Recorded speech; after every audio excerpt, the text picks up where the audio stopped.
Alo, çocuklarınızı kaçırdık. 20 kavanoz Sarelle getirmezseniz onları bir daha göremezsiniz.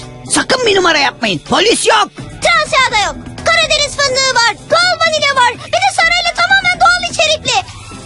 Kötü bir şey yapmadığımızı bilsinler.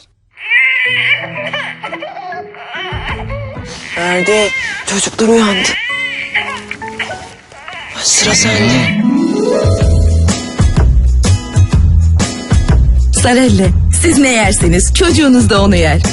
İyi günler. Erdo pazarlamadan arıyorum. Çekilişte otomobil kazandınız. Aracınızı teslim almak için 50 kavanoz Sarelle ile birlikte şube... Alo, alo. Bak Sarelle diye arayınca 400.000 tane sonuç buldum. Ben bir tane bile bulamadım ya. İçine Transya yokmuş. Doğal vanilya varmış. Karadeniz fındığından üretiliyormuş. Ya biliyoruz. Peki biz Sarelle'leri nereden bulacağız? Ona bak sen. Uyandıracaksın bizimkileri. Ya 15 dakikadır uyuyorlar zaten, yeter. Bize Sarelle verene kadar onlara uyku yok. Sarelle, siz ne yerseniz çocuğunuz da onu yer. Yine yeşillendi fındık dalları.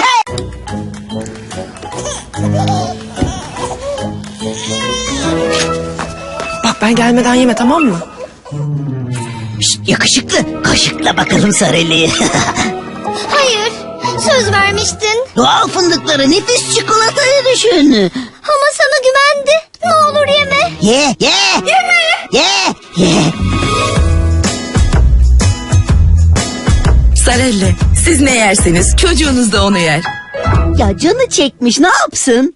Bence yapıştır kafasına yastığı.